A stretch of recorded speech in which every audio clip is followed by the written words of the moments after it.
Hello everyone, welcome to SDMM. SDMM में आपका स्वागत है। तो गाइज, डेली की तरह हम लोग हिंदी का प्रैक्टिस सेट करेंगे। ये 5वां प्रैक्टिस सेट होने जा रहा है। इससे पहले 4 प्रैक्टिस डाले जा चुके हैं और आप यूपी टेट, सुपर टेट या लेखपाल, यूपी पुलिस, किसी भी भर्ती की तैयारी आप कर रहे हैं जहाँ पर हिंदी पूछी जानी है, तो महत्वपूर्ण क्वेश्चन का कलेक्शन है और ये प्रीवियस ईयर में बहुत ज़्यादा बार पूछे जाने वाले क्वेश्चन है। तो really very important question session होगा। तो let's start, enjoy the session. तो चलिए गाइस, पहला क्वेश्चन लिखा हुआ है कि यहाँ पे लिखा है कि सही विलोम का चयन कीजिए। ठीक है, आपको विलोम शब्द बताना है। विलोम मतलब अपोजिट वर्ड बताना, राइट। तो जैसे अंतर लिखा हुआ है, अंतर का आपको अपोजिट बताना है। तो बताएं क्या हो जाएगा। अंतर बता अंतरीय, अंतिम, बराबर या समानता। क्या कहेंगे, पहले का क्या सही हो जाएगा। अंतर का हो जाएगा समानता। ठीक है, नेक्स्ट क्वेश्चन देखिए, अंतिम। अंतिम का आपको बताना है सही विलोम क्या होगा। फिर से यहाँ पे सब में विलोम ही बताना है। ओके, देखते कहाँ तक है। तो 1 से 3 तक आपको विलोम बताना, पहला हो ही है। तो नेक्स्ट है अंतिम का विलोम बताना है। तो बहुत आसान है, बताइए अंतिम का क्या हो जाएगा। अंतिम का हो जाएगा प्रथम, है ना। नेक्स्ट है अंतरंग का क्या हो जाएगा। इंपॉर्टेंट है, अंतरंग का काफी इंपॉर्टेंट है। अंतरंग का होता है आपका बहिरंग। ठीक है, बहिरंग हो जाएगा। अंतरंग का अपोजिट होता है बहिरंग। ये इंपॉर्टेंट है काफी, तीसरा वाला। बाकी के दोनों इतने इंपॉर्टेंट नहीं है, लेकिन ये इंपॉर्टेंट। ठीक है, अगले क्वेश्चन पे चलते हैं। यहाँ पे लिखा हुआ है कि 4-5 में शुद्ध वर्तनी आपको पहचाननी है, करेक्ट स्पेलिंग बतानी है। शुद्ध वर्तनी, हाँ। देखिए यहाँ पे जैसा पहला क्वेश्चन लिखा हुआ है, सारे सांसारिक लिखे हुए हैं। आपको सांसारिक सही पढ़ना है। तो सांसारिक में देखो, छोटा सा नहीं होता, बड़ा सा होता है। यहाँ भी छोटा सा, यहाँ तो बड़ा है, लेकिन तो आप देख रहे हो ये क्या लिखा हुआ है, सांसारिक होता। तो दोनों सा क्या होते हैं, कैपिटल होते हैं। ये भी सा कैपिटल, ये भी का। तो आपका डी ऑप्शन जो है सही हो जाएगा। सांसारिक में क्या होगा, दोनों जो सा होते हैं उनमें बड़े आ की मात्रा लगी होती है, तो सांसारिक होगा, राइट। अगला लिखा है स्वाभाविक, आपको पढ़ना है और सही स्पेलिंग बताना है स्वाभाविक की कौन सी हो जाएगी। तो चलिए बताइए, स्वाभाविक होता है तो देखो यहाँ तो छोटा हुआ बना है इसलिए गलत है। और यहाँ पे क्या गलत है, वीक लिखा हुआ है। वीक होता है, छोटी पाई लगती है वहाँ पे, और यहाँ पे तो हद्दी हो गई है। ठीक है, तो स्वाभाविक हो जाएगा आपका, ए ऑप्शन सही हो जाएगा इसका, राइट। नेक्स्ट, चले यहाँ पे क्या लिखा हुआ है, इनमें से एक ही विकल्प तत्सम है। आपको वही पता करना है कि तत्सम कौन सा है। ठीक है, दिए गए ऑप्शन में से तत्सम शब्द आपको पहचानना है। तो आइए देखें, अंगीठी, अंगूठी, अग्निष्टिका या अग्नि ईठी। तो वेरी इंपॉर्टेंट कह सकते हो इस क्वेश्चन को। अग्निष्टिका इसका सही जवाब होगा। जो तत्सम शब्द बताना है आपको, तो अग्निष्टिका। आप पढ़ने पे भी आपको मालूम चली जाता है अपना, क्योंकि देखो जहाँ पे ये चंद्र बिंदु रखी होती है ना, वो सब आमतौर पे क्या होता है, तद्भव होते हैं। अक्सर आप देखोगे जहाँ भी चंद्र बिंदु मिले, अगर आपको नहीं पता तो आप उसको तद्भव लगा सकते हैं। ठीक है, तो ये आप ट्रिक, अगर ये वाली बिंदी रखी है तो तत्सम होने के चांस है ना, जैसे पाई के ऊपर रखी रहती है। और अगर चंद्र बिंदु लगा हुआ है तो यहाँ पे आपके तद्भव होने के ज़्यादा चांस होते हैं। ठीक, अगला 7वां देखिए, अनाड़ी, अनार्य, अनीर्य या अनी आड़ी। ठीक है, अब इसमें आपको तत्सम पहचानना है। बताएं 7th नंबर का सही जवाब क्या हो जाएगा, जी बताएं। तो इसका आपका पढ़ने से ही पता चल रहा होगा, आपका बी ऑप्शन सही हो जाएगा, अनार्य हो जाएगा, तत्सम शब्द हो जाएगा। ठीक है, फिर आंवला देख लीजिए कौन सा वाला सही होगा, तत्सम बताना है आपको। तो इसमें बताएं आंवला का क्या हो जाएगा, आंवले का हो जाएगा आंवलक हो जाएगा, राइट। चलिए अगला क्वेश्चन लिखा हुआ है कि आपको आधा बताना है। यहाँ पे आधा लिखा हुआ है, इसमें पता करना है कि कौन सा होगा। आधा का कौन सा तत्सम होगा, तो बताएं अर्ध हो जाएगा, है ना। आधा का तत्सम क्या होगा, अर्ध होगा। फिर लिखा उत्साह, उत्साह, उत्साह या उछो। आपको इसमें बताना है कि कौन सा सही होगा। तो आपको पता है कि कोई सही स्पेलिंग लगी नहीं रही है, हालांकि यहाँ पे आपको तत्सम बताना था, तो उत्साह सही जवाब होगा। ठीक, अगला क्वेश्चन लिखा है ऊन, ऊनी, ऊर्णा या ऊर्णा, है ना। ये ऊर्णा लिखा है, ये ऊर्णा लिखा हो, तो ये यहाँ पे जो बड़ा वाला ऊ होता है वो सही होगा। ठीक, फिर अगला लिखा है कंधा, स्कंधा, स्कंध या स्कंदी। तो इसका सही जवाब होगा आपका ऑप्शन सी, स्कंद होगा, जो तत्सम शब्द होगा। ठीक, अगले पे चलते हैं। प्रविशेषण आपको बताने, तो प्रविशेषण किसे कहते हैं, प्रविशेषण किसे कहते हैं, ये चीज आपको बतानी है। तो बताएं, विशेषण की विशेषता बताने वाले जो शब्द होते हैं उन्हें प्रविशेषण। तो ऑप्शन बी यहाँ पे सही होगा, जो विशेषण की विशेषता बताते हैं। विशेषण तो आप जानते हो क्या होता है, विशेषण क्या होते हैं, जो नाउन की विशेषता बताते हैं, जो संज्ञा की विशेषता बताते हैं। किसकी विशेषता बताते हैं, संज्ञा की विशेषता बताते हैं, उन्हें बोलते हैं विशेषण। और जो विशेषण की विशेषता बताते हैं उन्हें प्रविशेषण बोलते हैं। उन्हें क्या बोलते हैं, प्रविशेषण, ठीक है।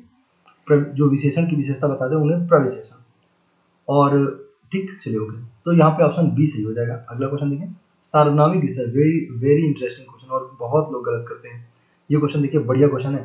सार्वनामिक विशेषण किसे कहा जाता है, लोग खूब गलत करते हैं इसको, ठीक है, अच्छे खासे लोग गलत करते हैं। तो देखिए सार्वनामिक विशेषण किसे कहते हैं, संज्ञा के पहले आते हैं, संज्ञा के बाद आते हैं, सर्वनाम के बाद आते हैं, या इनमें से कोई नहीं। तो इसका सही जवाब होगा ऑप्शन ए। ध्यान रखिए, बढ़िया क्वेश्चन है, बहुत इंटरेस्टिंग क्वेश्चन। ऑप्शन ए होगा, संज्ञा के पहले आते हैं। याद कर लो, रट लो, जैसे मन करे याद रखना, ठीक है।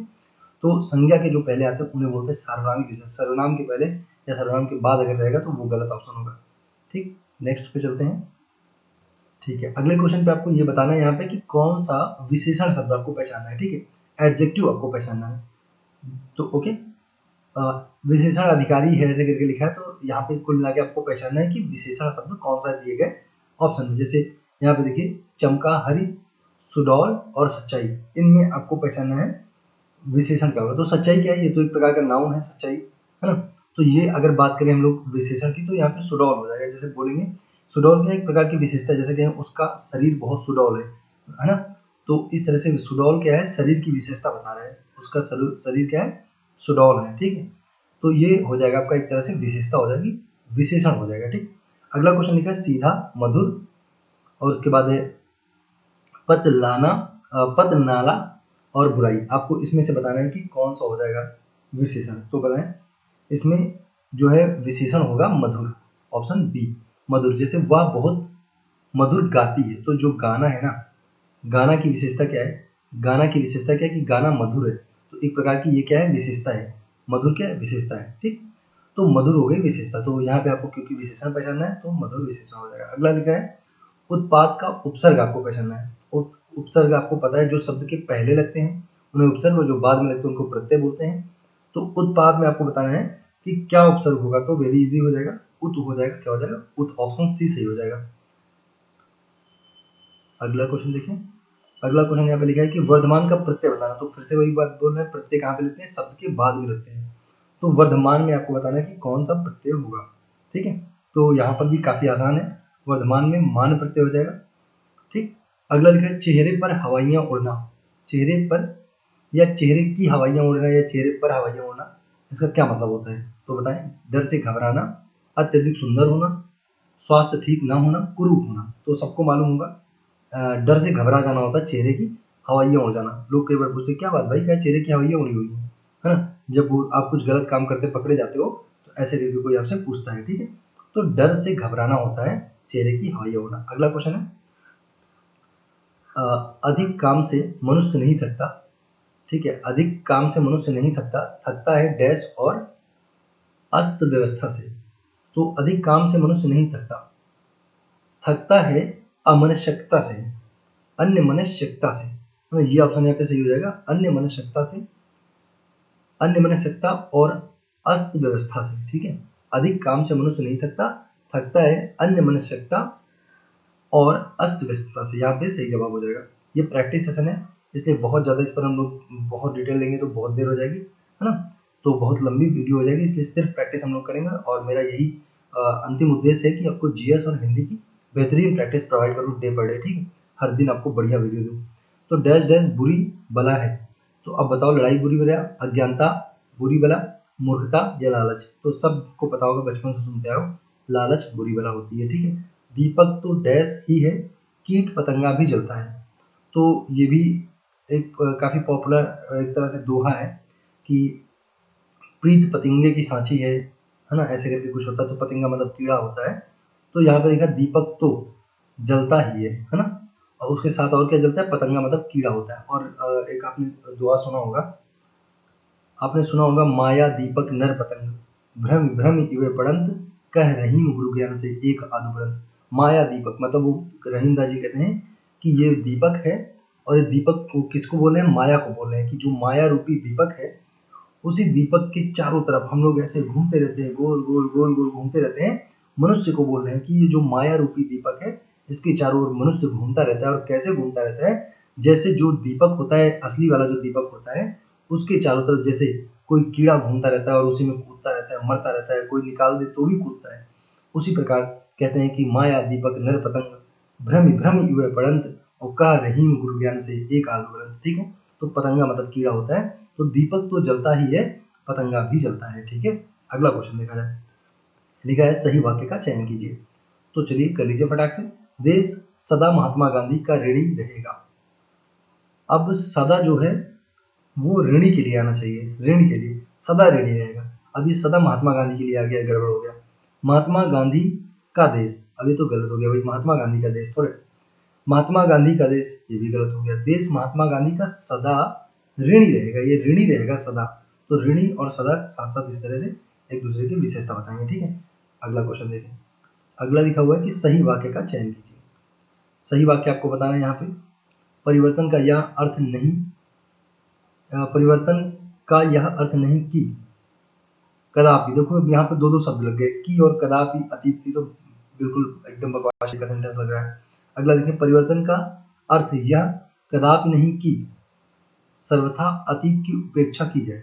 परिवर्तन का अर्थ यह कदापि नहीं कि सर्वथा अतीत की उपेक्षा की जाए, सर्वथा अतीत की उपेक्षा की जाएगा। पढ़िए इस ऑप्शन को। अच्छा, सर्वथा अतीत, अब ये जो सर्व लिखा है ना, सर्वथा, ये अतीत की यहाँ पे विशेषता बता रहा है, अतीत की विशेषता। अच्छा, अगला पढ़ लीजिए बना के। परिवर्तन का अर्थ यह, अच्छा यहाँ पे लिखा परिवर्तन का अर्थ यह कदापि नहीं कि, और यहाँ पे क्या लिखा, परिवर्तन का अर्थ यह कदापि नहीं कि अतीत की सर्वथा अपेक्षा की जाए। अब बताओ, अपेक्षा की जाए कि उपेक्षा की जाए, बताएं। तो यहाँ पे देखिए क्या लिखा हुआ है, अपेक्षा लिखा हुआ है, तो अपेक्षा तो हो नहीं पाएगा, और यहाँ पे भी उपेक्षा लिखा हुआ है और यहाँ पर भी उपेक्षा लिखा हुआ है, और यहाँ पर जो है ना सर्वथा उपेक्षा की विशेषता बता रहा, तो बिल्कुल सही जवाब है बी ऑप्शन सही होगा। परिवर्तन का अर्थ यह कदापि नहीं कि अतीत की सर्वथा उपेक्षा, भाई सर्वथा किसके लिए आना चाहिए, उपेक्षा के लिए आना चाहिए। ठीक है, और यहाँ पे अतीत के लिए आ रहा है, इसलिए गलत है। तो क्योंकि हमेशा उपेक्षा मतलब बेइज्जती और बदनामी करो, जैसे अभी परिवर्तन हो गया, जैसे आमतौर पे आप यहाँ सुनते हो, पॉलिटिक्स में सुनते हो कि 70 साल की सरकारों ने क्या किया, 70 सालों में सरकारों ने क्या किया, इस तरह के जो प्रश्न उठाए जाते हैं, तो यही इसी तरह की कुछ बातें, जैसे कई बार बच्चे घर में पैदा हो जाते हैं, तो जब वो बड़े हो जाते हैं तो अपने दादाजी लोगों के लिए बोलते हैं अक्सर इस बात को कि उन्होंने तो बर्बाद कर दिया, अगर वो बना के रखते हैं तो इतनी प्रॉपर्टी थी, आज हम लोगों को कुछ करना ही ना पड़ता, लाइक दैट। तो सर्वथा उपेक्षा, समझ रहे हो ना, ये चीज यहाँ पे होगी। ठीक, तो उपेक्षा सर्वथा, जो सर्वथा शब्द है वो उपेक्षा के पहले लगेगा, और अपेक्षा तो होगा नहीं, अपेक्षा तो दूसरी चीज होती है, आप समझते हो, एक्सपेक्टेशन होती है ना, उम्मीद होती है, वो तो अलग चीज हो जाएगी। अगला ऑप्शन देखिए, निम्न वाक्यों में सही वाक्य का चयन करना है। चलिए, तो सही वाक्य का चयन करें, निम्न वाक्यों में सही वाक्य का चयन करें। बताएं क्या हो जाएगा। जानते हैं किसी को कि इस बात को सताया ना जाए, मतलब कुछ ज्यादा ही अजीब टाइप का है ना। जानते हैं किसी को कि इस बात को सताया ना जाए। अच्छा चलो देखते हैं और क्या है। जानते हैं इस बात को कि किसी को सताया ना जाए, ओ, तो बस उल्टे पुल्टे क्रम में लिखा हुआ, आपको इसको सीधे क्रम में रखना ना। इस बात को जानते हैं कि किसी को सताया ना जाए, और अगला देख लीजिए क्या लिखा हुआ है। इस बात को जानते हैं कि किसी को सताया ना जाए, यहाँ पे लिखा है नहीं जाए, और यहाँ पे लिखा है ना जाए, तो ना जाए पढ़ने में बेहतर लग रहा है ना। इस बात को जानते हैं कि किसी को सताया ना जाए। ठीक है, तो ये बढ़िया ऑप्शन है। चलिए, अगला आ गया है लुटिया डुबोना। लुटिया डुबोना आपने खूब सुना होगा, ऋण लेना, खो देना, नहाना या बर्बाद करना। तो लुटिया डुबोना इंटरेस्टिंग ऑप्शन है, नहाना। नहाना नहीं होगा, क्या होगा, ऑप्शन ए फर्स्ट होगा, ऑप्शन ए सही होगा, काम बर्बाद कर देना, लुटिया डुबा दिया तुमने तो। ठीक है, निम्न मुहावरे का सही अर्थ आपको बताना है, छक्के छुड़ाना। तो आप इसका जरूर जानते होंगे, हरा देना होता है, क्या कहना होता है, हरा देना। छक्के छुड़ाना मतलब होता है हरा देना। अगला लिखा है यातायात में हाल ही में बहुत वृद्धि हुई है। इसको ट्रांसलेट करना आपको इंग्लिश में कि यातायात में हाल ही में बहुत वृद्धि हुई है, तो बताएं जल्दी से क्या हो जाएगा, क्या हो जाएगा इसका। There has been a great rise in traffic recently, बिल्कुल सही है, कोई समस्या नहीं, फुल स्टॉप लगा दो यहाँ पे। और देयर हैज अ ग्रेट, तो हैज नहीं, हैज बीन हो जाएगा, क्योंकि हुई और हो रही है ना, वृद्धि हुई है और लगातार हो रही है। ठीक है, तो यहाँ पे लिखा है देयर हैज, इसका तो ये मतलब होता है कि हो गई है और अब नहीं हो रही है, देयर हैज का मतलब ये होता, और हैज बीन का मतलब है हुई है, और ये होने की जो प्रक्रिया है अभी भी चल रही है, ठीक है। ये प्रेजेंट परफेक्ट कंटिन्यूअस जो होता है वहां पर इसका यूज किया जाता है हैज बीन का, मतलब जो प्रक्रिया पहले पूरी हो चुकी है एक तरह से यातायात में बहुत ज्यादा ट्रैफिक बढ़ने की, और अभी भी बढ़ी चली जा रही है, तो ऐसे सेंस में हम लोग हैज बीन का प्रयोग करते हैं। प्रेजेंट टेंस होता है तो, और अगर पास्ट होता है तो यहीं पे हैड बीन का प्रयोग करते हैं, क्योंकि है लिखा है इससे हमको पता चला प्रेजेंट है, तो देयर हैड बीन नहीं होगा। अगर यहाँ पे था होता तो हम लोग हैड बीन करते हैं, तो इसका जो सही जवाब हो जाएगा वो हो जाएगा ऑप्शन ए। और ये होगा नहीं, क्योंकि अगर काम पूरा हो जाता तो इसको लगाते हैं, और फिर बाकी यहाँ पे आ रही है तो बिल्कुल नहीं होगा, क्योंकि परफेक्ट कंटिन्यूअस का टेंस है, ठीक है। अगला क्वेश्चन देखा जाए, विलक्षण के अंग्रेजी शब्द का विलोम क्या होगा। मतलब ये हुआ कि आप पहले तो ये बताइए कि विलक्षण का को इंग्लिश में बोलते क्या है, और उसके बाद उस विलक्षण का अपोजिट क्या होता है, ठीक है। तो विलक्षण का मतलब क्या होता है, एक्स्ट्रा ऑर्डिनरी होता है, एक तरह से कह सकते हो, है ना। एक्स्ट्रा ऑर्डिनरी मतलब होता है विलक्षण, और यहाँ पे जो ऑप्शन डी लिखा हुआ है प्रोडजी, इसका भी मतलब विलक्षण बालक या बालिका होती है, ठीक है। इसका मतलब भी होता है विलक्षण बालक या बालिका। तो जो प्रोडजी लिखा हुआ है इसका मतलब विलक्षण बालक और बालिका होती है। तो और यहाँ पे आपको पूछा है कि विलक्षण के अंग्रेजी शब्द, तो ये तो इसका मतलब विलक्षण की इंग्लिश हो जाएगी, लेकिन ये नहीं बताना, यानी कि प्रोडजी का आपको अपोजिट बताना है। तो इस और मार्वलस मतलब चमत्कार होता है, मार्वल मतलब भी एक तरह से कह सकते हो मार्वलस मतलब चमत्कार पूर्ण होता है, ठीक। तो मार्वल का मतलब भी चमत्कार होता है, और मिराकल मतलब भी चमत्कार होता है। तो इसका जो हो जाएगा एवरेज हो जाएगा, एवरेज का मतलब होता है साधारण या सामान्य, ठीक। एवरेज एवरेज स्टूडेंट बोलते हैं ना कि सामान्य स्टूडेंट है, और अगर कोई बहुत तेज होता है पढ़ने में तो बोलते हैं एक्स्ट्रा ऑर्डिनरी है, ठीक। तो इसका अपोजिट हो जाएगा। अगले क्वेश्चन पे चलते हैं। देखा है निम्नलिखित में से कौन सा तत्सम शब्द है, आपको तत्सम पहचानना है, तो बताएं क्या हो जाएगा। मैंने कहा था अगर आपको ये वाली मिलेगी चंद्र बिंदु, तो आप समझ जाना कि वो तद्भव शब्द है, ये भी तद्भव हो जाएगा, और ये भी एक तरह से तद्भव शब्द है। और ये आम्र जो है आपका तत्सम, देखो पढ़ने में आम्र वगैरह, आप आम्र नहीं बोलते हो ना, आम बोलचाल की भाषा में क्या बोला जाता है, आम बोला जाता है। तो जो भी संस्कृत शब्द होते हैं उन्हें हम लोग क्या बोलते हैं, तत्सम शब्द बोलते हैं। अगला देखें, निम्नलिखित में से शुद्ध वर्तनी आपको पहचाना है, अंजलि, अंजलि, अंजलि या अजली। ये तो बिल्कुल सही नहीं है, अजल तो बिल्कुल नहीं होगा ना। आपको सही वर्तनी पहचाननी है क्या होगी, तो आपका अंजलि हो जाएगा। क्या हो जाएगा, अंजलि, ऑप्शन सी सही हो जाएगा। महर्षि शब्द में कौन सी संधि है, तो देखिए जो महर्षि में संधि हो जाएगी यहाँ पे हो जाएगी आपकी महाधन ऋषि, मतलब यहाँ पे महाधन ऋषि हो जाएगा। ऐसे अगर करेंगे हम लोग तो आपका हो जाएगी गुण संधि, गुण संधि हो जाएगी, ठीक है। मैंने कहा था कि संधि 3 प्रकार की होती है, स्वर, व्यंजन और विसर्ग, और जो स्वर संधि होती है 5 प्रकार की होती है। इन संधियों की डिटेल अभी मैंने पढ़ाई नहीं है, फिलहाल तो ये प्रैक्टिस सेशन है, ठीक है। आपको जरूरत होगी तो मैं जरूर पढ़ाऊंगा। माता पिता में कौन सी संधि है ये बताना है, तो यहाँ पे आपकी द्वंद्व हो जाएगी माता पिता में, ये बात मैंने बताई थी, जब दोनों पद प्रधान होते हैं तो वहां पे द्वंद्व होता है, ठीक है। अगला क्वेश्चन देखिए, दाम लगाना मुहावरे का क्या मतलब होता है। दाम लगाना मतलब लागत मात्र देना, पूरी कीमत देना, मोल भाव करना, या मूल्य आंकना। बढ़िया, देखो अब ऑप्शन ए और बी में थोड़ा सा कंफ्यूजन आपको हो सकता है। दाम लगाना का क्या मतलब होता है, मोल भाव करना या मूल्य आंकना, तो ऑप्शन ए सही होगा, मूल्य आंकना होता है। नेक्स्ट क्वेश्चन लिखा हुआ है, रिक्त स्थान की पूर्ति कीजिए। ताजमहल डैश का एक अद्भुत नमूना, बहुत पूछा जाता है, खूब पूछा जाता है, क्वेश्चन आसान भी है। तो ये आप सबको पता है स्थापत्य कला का है, किसका है, स्थापत्य कला। और स्थापत्य कला का स्वर्ण युग जो है जहांगीर के काल को कहा जाता है, जहांगीर के काल को याद रखना।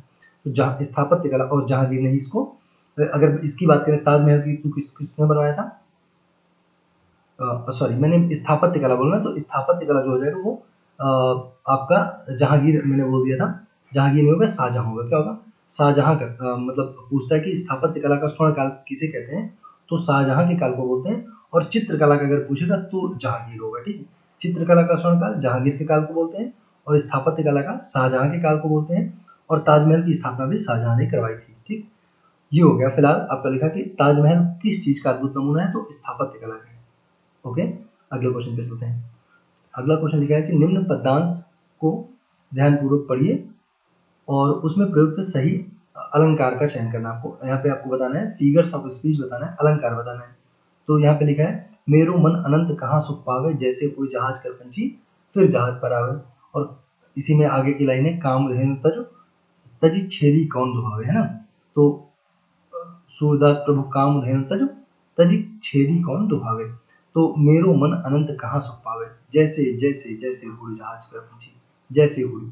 तो जैसे किस में यूज करते हैं, उपमा में यूज करते हैं, ठीक है। ओके, अगला क्वेश्चन यहाँ पे लिखा हुआ है कि निम्न में से अशुद्ध वर्तनी कौन सी है, आपको ये बताना है। अशुद्ध बताना है क्या, अशुद्ध वर्तनी कौन सी है, तो बताएं। श्याम बिल्कुल सही लिखा हुआ है, सम्मान भी ठीक लिखा हुआ है, और सुसमृद्ध भी, सुसमृद्ध सुसमृद्ध ये भी ठीक लिखा हुआ है। स्थविर ये गलत लिखा हुआ है, ये फालतू टाइप का वर्ड लिखा हुआ है, बाकी सब ठीक लिखे हुए। तो 37 का आपका डी ऑप्शन सही हो जाएगा। नेक्स्ट पे चलते हैं। तो चले, यहाँ पे लिखा हुआ है कि कर्ण को अधिरथ सूत कहा जाता है। तो ये पूछ रहा है कि अधिरथ सूत जो कर्ण को कहा जाता है उसका क्या मतलब होता है। उसका मतलब होता है रथ को हाँकने वाला। अधिरथ, देखो यहाँ पे रथ लिखा हुआ है, कोई दिक्कत नहीं, ठीक है। रथ को हाँकने वाला, हालांकि रथ यहाँ पे भी लिखा हुआ है। अगला लिखा है शुद्ध वाक्य का चयन करना है। तो चलिए कर लीजिए चयन, शुद्ध वाक्य का चयन। कैसे, माँ बच्चे को दूध धाय से पिला रही है, माँ बच्चे को दूध धाय से पिलवा रही है, ठीक है, ये बढ़िया लग रहा है। माँ बच्चे को दूध धाय से पी रही, गलत बात, माँ खुद ही पी लेगी। माँ बच्चे को दूध धाय से नहीं, तो ऑप्शन बी ठीक हो जाएगा, ठीक। माँ बच्चे को दूध धाय से पिलवा रही है, बिल्कुल ठीक हो जाएगा। ओके, अगला लिखा है निम्नलिखित में से कौन सा शब्द असुर शब्द का विलोम अर्थक है। आपको विलोम बताना है, अपोजिट बताना है असुर का। असुर का सुर हो जाएगा, कोई समस्या नहीं है। नेक्स्ट, निम्नलिखित में से कौन सा शब्द भेद शब्द का अनेकार्थ नहीं है, ठीक है, आपको अनेकार्थ नहीं है पता करना है। फूट, रहस्य, छेदन या दर, तो बताएं क्या हो जाएगा इसका सही। तो ये आपने पढ़ा होगा कि जैसे हम लोग देसी भाषा में गांव में फूट बोलते हैं ना, कि बर्तन फूट गया। फूट गया मतलब उसमें कुछ टूट फूट हो गई। और रहस्य का मतलब भी एक तरह से फूट होता, कहते हैं ना घर में फूट पड़ गई, है ना, उनके परिवार में फूट पड़ गई, वो भी एक प्रकार की टूट फूट होती है, ठीक है। और छेदना तो फूट होता है, छेद दिया बर्तन को, है ना, तो वहां भी फूट पड़ गई। लेकिन दर जो है अलग टाइप का शब्द है, तो यही आपको बताना कि अलग टाइप का कौन सा है। अगला क्या, वर्ण ना, मा तथा ड़ा का उच्चारण स्थान क्या है।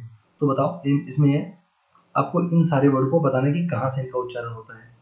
तो इन शब्दों को बोलते हैं पंचमाक्षर, जो जो अपने 25 वर्गीय व्यंजन होते हैं। मतलब अगर हम लोग बात करें क, च, ट, त, क, च, ट, त, है ना, क, च, ट, त, है ना। तो अब क, च, ट, त, तो आपका क, च, ट, त और फिर क्या होता है, पा होता है, ठीक है। ये कितने होते हैं, 5 वर्ड होते हैं। देखो 1 2 3 4 5 5 होते हैं। तो 5 इस लाइन के पूरे, 5 इस लाइन के, 5 इस लाइन के, 5 इस लाइन के, 5 इस लाइन के, पूरा एक क्या बन जाता है, वर्ग बन जाता है।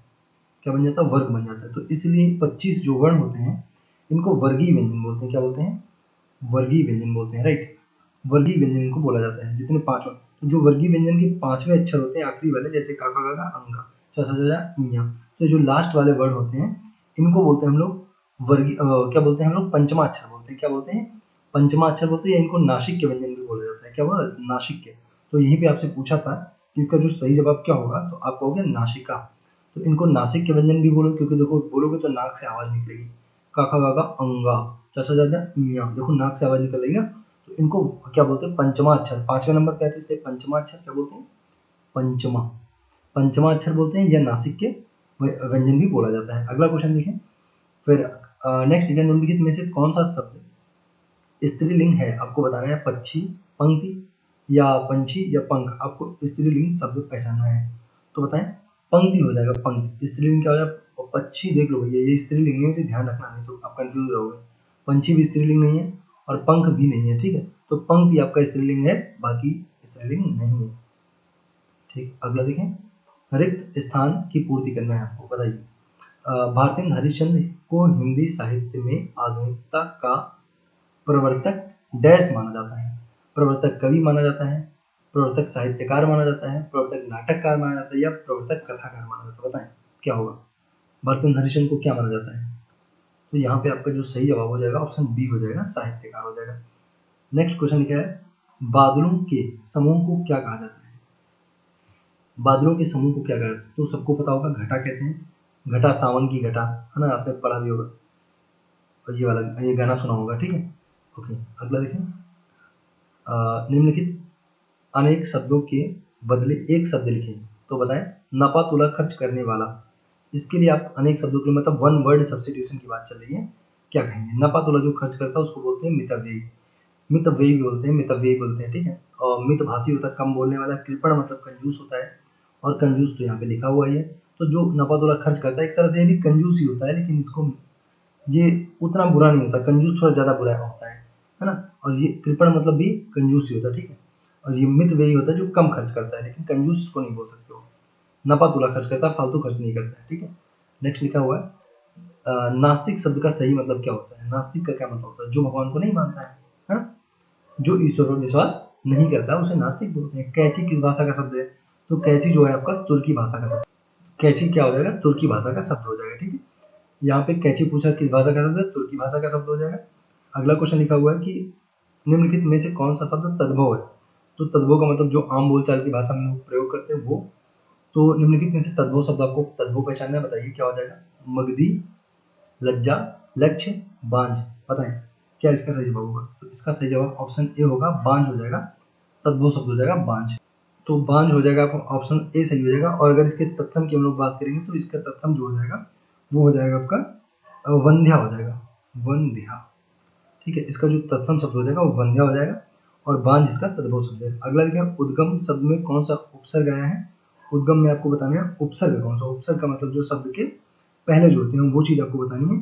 तो यहाँ पे हो जाएगा उद जो है वो आपका क्या हो जाएगा, उपसर्ग हो जाएगा, ठीक है। तो ये 50 क्वेश्चन जो है कहने के लिए थे। इसमें आपको डिटेल मिला के और ढेर सारे क्वेश्चन हो ही जाते हैं, और बेहतरीन प्रैक्टिस है ये। इसको अगर आप पर डे करते रहेंगे तो आपका हिंदी में अच्छा स्तर हो जाएगा। और आप किसी भी एग्जाम की तैयारी कर रहे हैं तो आप एग्जाम में बैठने से पहले इसका रिवीजन कर लेंगे तो आपको लगेगा कि आपकी बनाई हुई नोट्स आपने पढ़ी है एग्जाम से पहले। तो ठीक है, thank you for watching and God bless you all.